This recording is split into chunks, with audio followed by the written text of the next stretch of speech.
A day of darkness and gloominess, says the prophet. Joel chapter 2, verses 1 to 2. We experience the clouds in this great world city this Ash Wednesday. There is a cocktail of fear. Fear of economic decline. Fear of war. Fear of the consequences of arming terrorists with the lethal knowledge of poison and disease now so easily and ironically accessible through one of our greatest technical achievements, the internet. The fear is concealed, of course, by a hectic lifestyle which also suppresses a fear of death itself, in living faster and faster in the vain hope that we shall get more out of this short life. The fear grows in proportion to our not confronting it. It pushes us to do irrational things, to turn our hatred upon scapegoats. I wonder what influences the crowd in the gospel were under. The crowd swirling about the temple in Jerusalem, that world city, occupied by a foreign power, a maelstrom of anxiety then as now.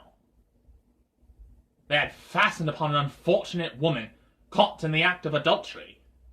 As we reel from our betrayals and secret cravings, how good to focus on some malefactor caught red-handed. We think of the crowds who scream their hatred at pedophiles. Child abuse, like adultery, is a sin. Let us not be sentimental. It is a terrible thing to use other people for our pleasure as if they were mere objects to be consumed for our gratification. But the extreme anger of the homicidal crowd is fueled from the shadow world within, where an even darker and deeper game is being played out. The tempest breaks on Jesus Christ. Come on, Jesus! The law says this woman ought to be stoned to death. What does he do? He stoops down, and with his finger writes upon the ground. He disengages from the tempest. He bows down and offers a healthy pause. We are all overstimulated. Blessed Lent, the sad springtime of the church's year, is the time when we support each other as believers in simplifying our lives, removing fuel from the fires of rage and fear, facing a little more of the shadow world within by laying aside some of our usual comforters, our anesthesias that we use to deaden the pain. The discipline of Lent in a simpler world used to center on food. The ancient Christian discipline is salutary for us in a time when there seems to be perpetual carnival and no ensuing Lent. No joyful rhythm of fasting and feasting, but insatiate feeding.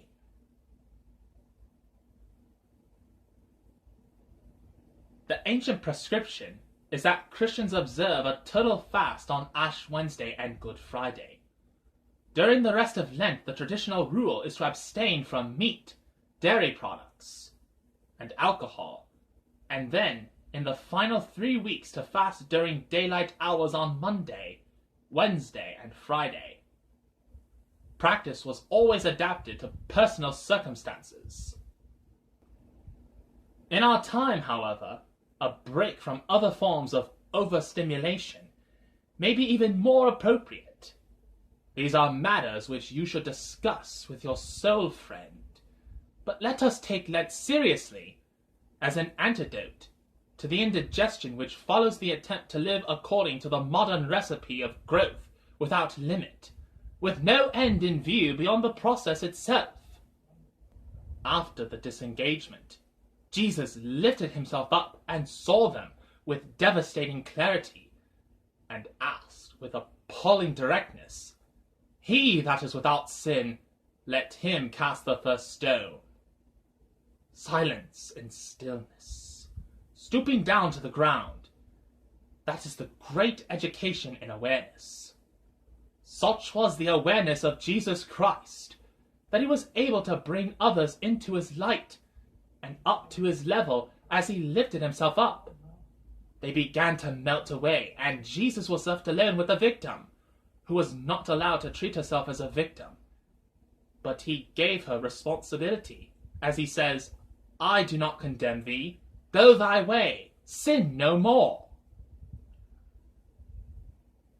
We have faced the fear and the rage and even our tendency to feel sorry for ourselves and to blame others for our misfortunes.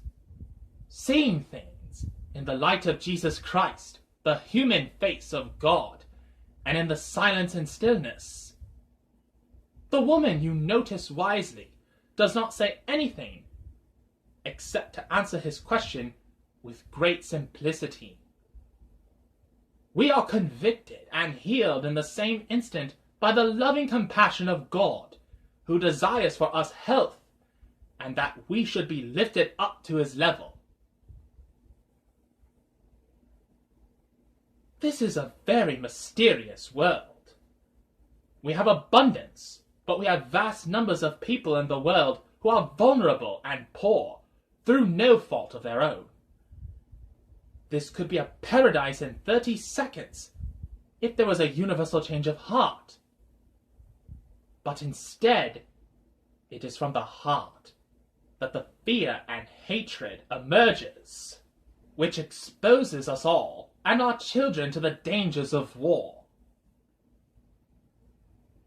Let us this Lent make some progress to filling our own emptiness with the peaceable spirit of Jesus Christ. Let us at the very least share a little of what we have with those who are facing the terrible scourge of AIDS in Mozambique, with whom we in the Church of London are united by a covenant ratified in this very cathedral. This is the way that we enter most profoundly into the most true mystery that God is gracious and full of compassion, slow to anger, and plenteous in mercy, and that he intends us to find not gloom or fear but delight and fulfillment as we live in harmony with the deep structure of the world he has made.